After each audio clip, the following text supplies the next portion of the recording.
Hello everybody, and welcome to Hot Mic episode 14, Candid Edition. Right now I'm sitting outside enjoying a nice smoke from my pipe. Tonight's smoke is cherry Cavendish mixed with a little bit of Latakia and burley. I'm sitting outside and thinking about the future and what the world holds. It's been a little while since I last had my episode. My main reason for ceasing Hot Mic for the time being was a perceived apathy from the right wing. Whether it was lack of audience interaction from my own videos or censorship from YouTube or the various mediums that I chose to use to record my show and put it on. Or because of other right-wing content creators and the general fallow, the general drought of content and thought. One reason or another, I stopped making videos and putting my thoughts down, relegating my thoughts to conversations I had with some of my friends on some servers that I frequent.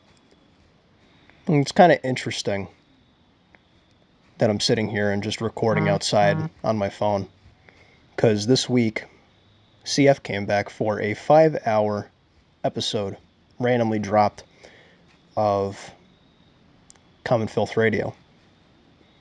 He used to always reiterate, say it again and again and again, don't place your faith in man, put your faith in God. I'm not a prophet. Well, he's not a prophet, and I'm not either. His newest video illustrates, I think, what happens when you put too much faith in man, when you put too much faith in yourself. At the end of the day, there are certain forces that we're beholden to. We aren't God. We aren't gods. A lot of people put their faith in themselves or false gods. When I had planned to make episode 14, it had just come out that Donald Trump's Mar-a-Lago was raided in Florida. And every single person who was a part of the MAGA movement and QAnon and all these retarded conservatives were trying to come together to donate money to a billionaire from New York who had backstabbed him for 5 years. Now, this is nothing new. I've always reiterated this on my show. But everybody's desperate for the great man. Everybody's desperate for a savior.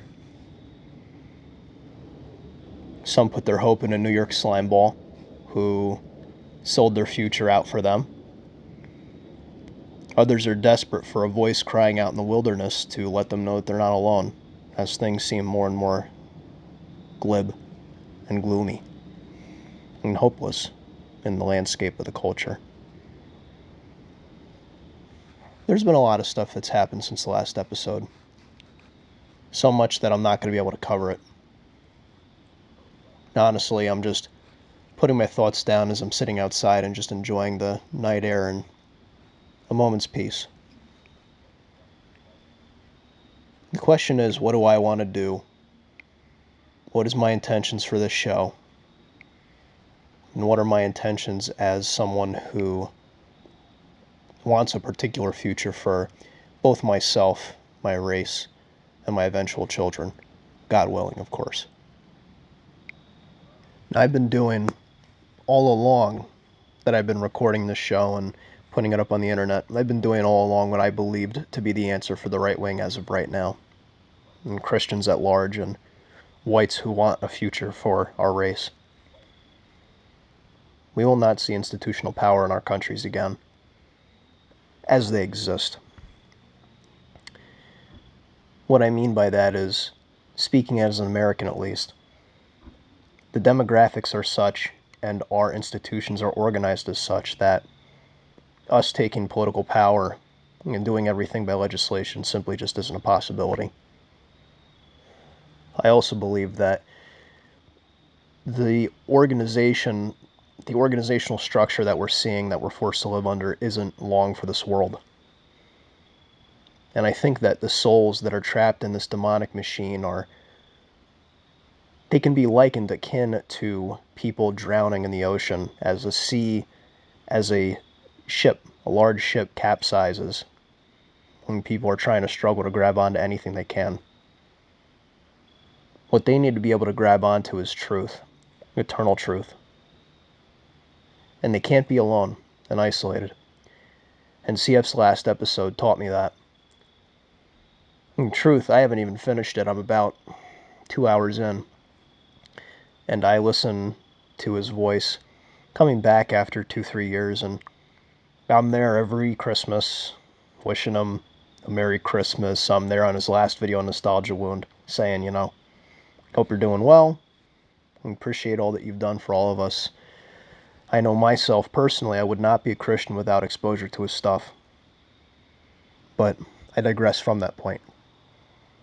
CF says don't trust any institution, don't trust anything. And essentially what it boils down to is you can only trust yourself. And he says in his last video, I trust in God, I put my hope in God. And I'm sure he does, because he has a deep-seated wisdom that can only be given from him. But I also hear someone who is only right by his own measure. It's almost like a positive feedback loop where somebody lets you down and you say, well, I was right. Don't trust in the Catholic Church, don't trust in the Orthodox Church or Protestant churches, blah, blah, blah. Because eventually one component of this great machine will be wrong, and that just proves that you yourself were right. Rome wasn't built by individuals. Europe was not saved from a Muslim caliphate by individuals. The church was never meant to be individuals, and man himself was created with a partner, Eve. Man himself was not created to be alone. Our goal is to weather this storm with other people, because we won't survive by ourselves. To go back on the analogy of the sinking ship, let's say that you do manage to grab onto a piece of debris from the ship that sank. And you do like CF says. What ends up happening is you float away from the shipwreck and you're lost at sea forever. You're never truly lost because in some way, in some measure, you put your hope in God. But you have no hope of returning to land until you put your hand out and move closer towards your family and your kin, your tribe. Even Adam, who was created in a measure closer to God than any of us could attain. The only man who wasn't God incarnate as man, who had a direct communion with God at all times before the fall. Even he was not made to be alone. Our goal is not selfish to save ourselves, no. Our goal on the right is to save whatever people we can. Let them know that they're not alienated and isolated. Let them know that they can trust in truth and ultimately to put their faith in God. But we all have to hold together to weather this storm, because every day it's getting worse. I'm not going to sit here and lie to you and tell you that things are going to be fantastic in the future. To be honest with you, what I see right now is, at least in our future, a calling of our genes, of our gene pools. The weakness that was brought about by the baby boomer economic explosion and the decadence that followed it has created a lot of weak men. And whether God figures to do it by hand directly or by the mechanics of nature that he created, our genes, those that are weak among us, will be cold in whatever's coming. But I know that for the sake of our fathers, who believed in Christ, who hoped in him, who glorified him, he remembers that we're their children. And he remembers that we, as a race, that there are so many left of us that trust in him, rather than and the magical blood that we have, rather than worshiping ourselves like the Antichrists do, the ones that murdered his son. We understand we're not holy in ourselves. We are made great through him. He won't abandon us. We will survive. We will pull through. Outside of this show, which has a very, very small audience and very small reach, whenever I have the opportunity with family or friends, I tell them the truth about the world. And I don't do it like an autist, like a Spurg, and randomly shout about how the Holocaust didn't happen, which it didn't. Instead, they say, why do things seem worse than they actually are? And some midwit brainlet will tell you, well, things never really were what they were, and blah. Never before have we seen such sexualization of children. Never before has the Jew moved so openly in the public sphere. Never before has he been so brazen, save for very, very select times in the 20th century as he tried to ascend and create his satanic institutions such as the UN and the EU. Never before, save for the Soviet Union and the butchering of tens of millions of Christians in Russia and in Ukraine, has he made his attempts at genociding the white population, which historically has been the most Christian population. Never before has the Jew moved so openly and brazenly. People are more perceptive than you realize. Never put yourself out there in a way that your anonymity can be compromised. Never speak truth too much to people you don't know. Truth in doses, as St. John Chrysostom would say. But don't compromise the truth. People are listening. You're going to want your race to come out the other side. And to do that, you're going to have to take a little bit of risk. A little bit of skin in the game. God said that there was nothing greater a man could do than lay his life down for that of a brother. But at the same time, he'll reward you for taking a little bit of risk. If, in your attempt, you try to keep your brother sane and safe and his children out of the clutches of people who want to molest his children. Learn a skill. Learn your trades. Learn how to farm. Seek truth for yourself. Though at the same time, remember that he who increases in wisdom increases in sorrow. And remember, nothing ever worth having came easy. We're staring down both barrels of a shotgun that's aiming to exterminate us. You, listener, audience member, are living in one of the most schizophrenic time periods to ever happen upon the earth. God found you so worthy, a specimen, that he trusted you to live through this. That he's testing you with a time. That it has never been so easy to seek out sin and get it. Never has it been so easy and with the illusion of a reward on the earth of betraying him. He trusted you, this generation, to say no, and you're a part of it.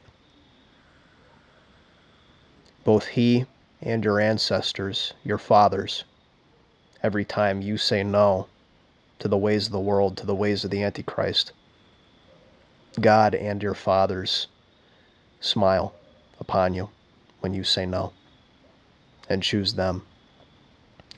To choose God and to choose your family and your racial family that God gifted you. He gifted that to you. There is nothing more valuable than your people. That is God's greatest gift to us in this life. And the sacrifice of his son, his most valuable gift to us in the life to come.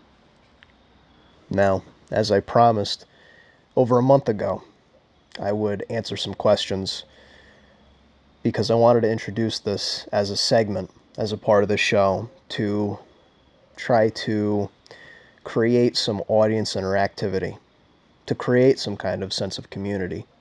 So I'm going to answer whatever questions were left on the last video. Question number 1 from Lance. who's actually made an appearance on this channel before. Do you have any books that you'd recommend reading? Aside from the Bible, which I recommend everybody actually read for themselves, there is a book that some of you who know this author might think it's funny because he was not a Christian. But I do believe that he had a oddly well thought out grasp on what the human condition was in the nihilist present that we're living in. A book that I would recommend you read is The Fall by Albert Camus. It's entertaining, I'll tell you that much. We exist in a post-Christian society. That is to say, our laws, our systems, the way people conduct themselves, our laws are no longer made on the premises that the Bible set out. They are made on a nihilist Jewish understanding. And in The Fall, this is very much the perspective that is addressed. Camus writes regarding a population of people that are nihilist. And there's one particular line from the book that I'm just going to try to recite from memory. He is speaking about the average person, particularly the Europeans of modernity. And he says, "What can be said about the modern man? He fornicated and read the papers. And after saying this, the subject will have been exhausted." And I think this is very much true for people today. They'll read exactly what the media pumps out. They'll have the opinions that people tell them to have. Of course, that group of people who tell them to feel certain ways about things, we live in a very manicured, manufactured, artificial, Marxist society. And people fornicate. They have no value on marriage, no value on loyalty, no value on anything with long-term gratification. They fornicate. Low time preference versus high time preference. What made white people great before was a low time preference, the understanding that you plant trees, the shade of which you will never enjoy, and it'll make your future, your progeny, your legacy great. So I recommend reading that book. I enjoyed reading it. The second question comes from a good friend of the channel, Horrified Onlooker, who, shout out for Horrified Onlooker.